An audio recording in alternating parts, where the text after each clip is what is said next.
Hello, I'm Steelianos and welcome to Harmony Hacks. Today we're going to discuss the topic of seventh chords, and I'm going to start with the simplest way that we can play them and show you how to grab them on your guitar.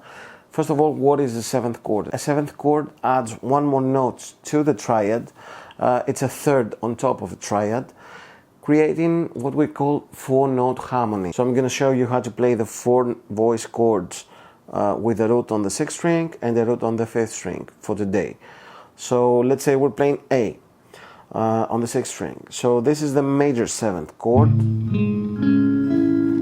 and it's called like this because it's a major triad with the major 7th added on top of it. And I'm playing 5, 6 on the D, 6 on the G, 5 on the B. So these are your root, 7th, major 3rd, and perfect 5th. If you want to play a major 7th on the B string, it's going to be like this. So root, perfect 5th, major 7th, and major 3rd.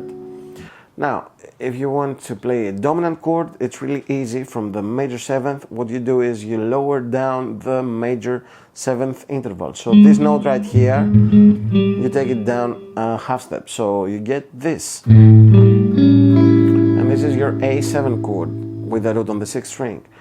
If you do the same on the A string, starting with the bass on the A string, and you want to play a D7 chord, it's going to look like this. If you want to play a dominant 7th chord on the A string with the bass on the A string, you're doing this. You're basically playing a bar on the 5th fret, and you're doing root on the A string, perfect 5th, flat 7, major 3rd.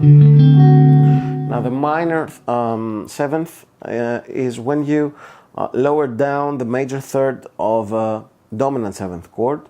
So from this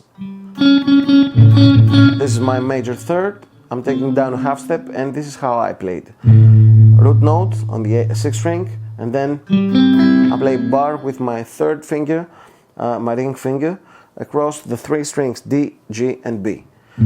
So this is an A minor 7. And if you want to do the same with the bass note on the A string, you're going to do it like this. So root, 5th, minor 7th, minor 3rd. And finally, if you want to play a half diminished chord, a minor 7 flat 5 if you will, on the 6th string you're playing this. Root, minor 7th, minor 3rd, flat 5th. And if you do the same on the A string, it's going to look like this. Root, flat 5, flat 7, flat 3. Now, if we combine this knowledge to what we already know regarding a major scale, the harmonization becomes somewhat like this. I'm again going to use the D major scale that we did in the previous lessons. So my one chord is a major 7 chord. This is how we harmonize the D major scale.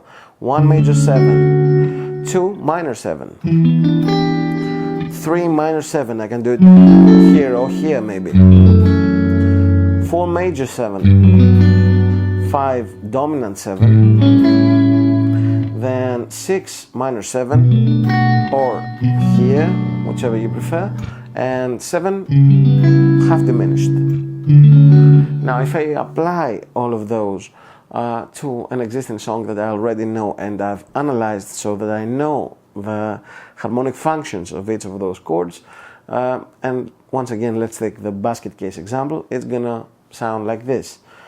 Do you have the time to listen to rewind about nothing and everything all at once?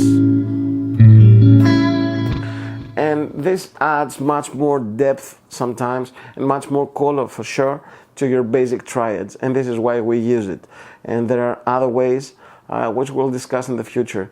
That was it for today. I hope you enjoyed it and learned something from it. Let me know in the comment section whatever you like. Remember to subscribe to the channel and like this video. And if you need any further help with harmonic stuff or your rhythm playing or your solo techniques, feel free to drop me a message in my website. Take care. See you.